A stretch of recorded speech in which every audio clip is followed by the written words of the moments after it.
Let's talk about the Palestine, guys. All right. One thing I also want to say before we start talking about Palestine, Palestine is not the only genocide that is happening in the world. Haiti, Sudan, Congo, Tigray, Ethiopia. Like, there's genocides taking place in our faces. You know what's crazy? One genocide that everybody likes talking about, the Holocaust, but can we talk about what happened in Cambodia? Was it World War II? Let me hold on. But let's talk about Palestine. But this Cambodian genocide, I have to find. Well, let's educate our people that the occupation of Palestine did not start in October. It's been happening since, 1940 something to 1960 something. Israel has been occupying Palestine. October is when Hamas, which is like a Palestinian liberation group, that's when they attacked Israel. And my whole thing is we need to stop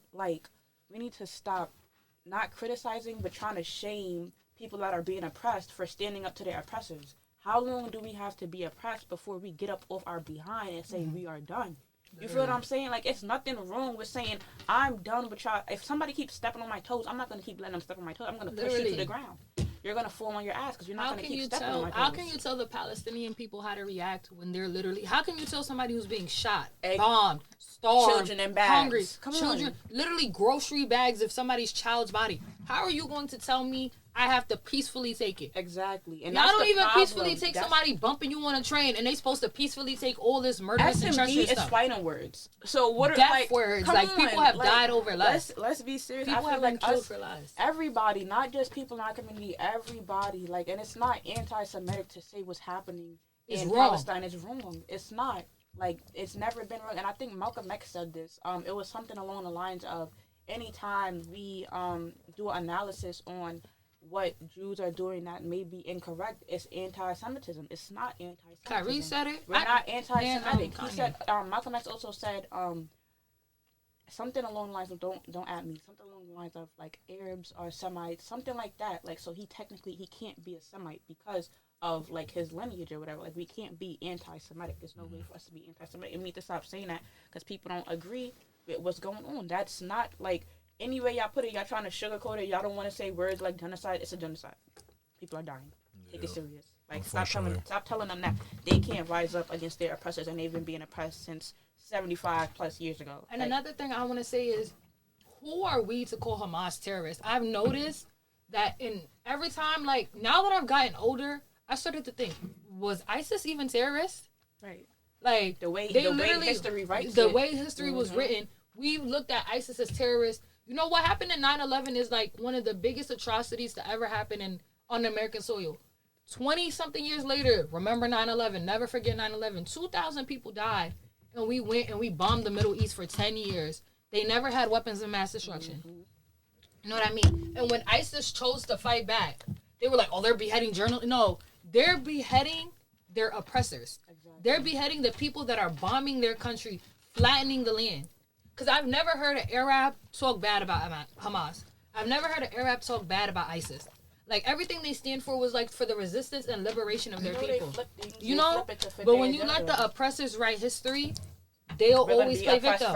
They'll always play victim. We're going to be oppressed forever if we continue to let them write our history, if we continue to lay on our backs and let oppressed people continue to be oppressed. And people don't understand that just because you aren't facing it right now doesn't mean it cannot happen to you. Like I said earlier, as long as you're a minority, as long as you're Black, Asian, Latino, as long as you're not white, a white, rich, cisgender, straight male, that's it. If you do not fit in any of those categories or that whole category, you have the ability to be oppressed. They can bomb your home, they can bomb your neighborhood. That can happen. And a little backstory on the Israel-Palestinian conflict, because all people really know is Hamas, this, that, the third.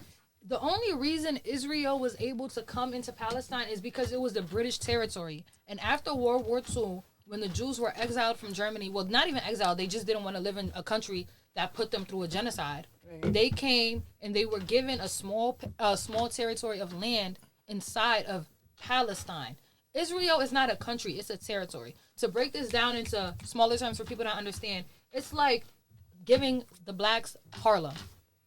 The Israelis came to Palestine, which would be Manhattan, and they got Harlem, which would be Israel. That's a great way to break it down. You know what I mean? Because people don't really understand. They're like, to them, Israel is a country. Israel's not a country, just like Harlem is not a borough. It's a borough.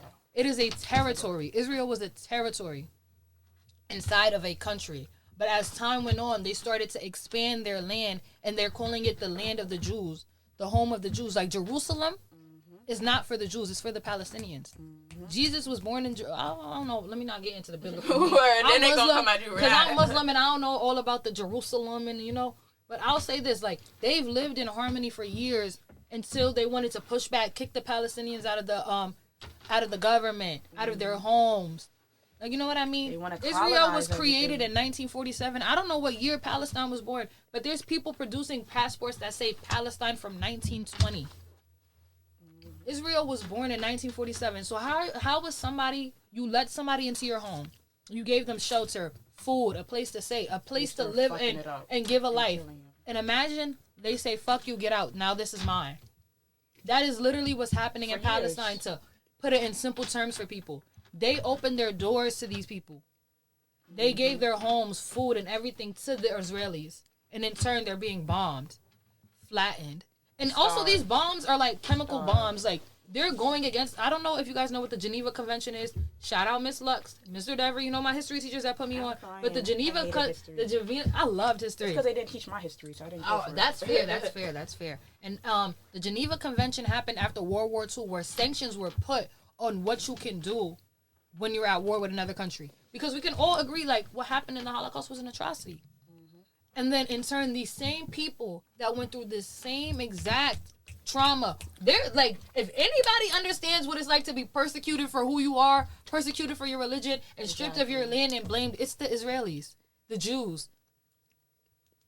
But, clock that T, I swear. But also, pray for the people in Congo. All these genocides worldwide. Free Haiti. Tigray, Hawaii, Puerto Rico. Stop going to Hawaii. Let's make that clear. Stop going to Hawaii. There's a lot of other islands. Stop going to Hawaii. They've been asking us to stop traveling and vacationing there. Because we're ruining their islands. Stop going to Hawaii. There's other islands. Go to them. Like these territories. Puerto Rico is not ours. Hawaii is not ours. Alaska is not ours. Guam is not ours. These territories are under American occupation, and it's all about... I don't know if there's this game. Oh my god, I used to play it. It was called like World Domination, and you would like send little like soldiers. It was like a little fun game. Yeah, it's like Battleship. Really, you would send little soldiers, and like you'll take over these territories, and it was like watching history in real life. Whoever had the bigger army, whoever had the bigger this. Like even Africa today, there is not a single natural resource in America. There's not a single natural resource in America. The only natural resource China got is opium. Fucking drug. You know what I mean? But these are our world powers. They're stealing from Africa. They're stealing from the Middle East. Y'all don't even know Palestine has oil. That's the only reason they're letting this slide. If any other country was doing to Palestine what Israel was allowing to happen, what America is allowing to happen, we're the first people stepping in, sending aid, sending soldiers. Yeah, let's save them.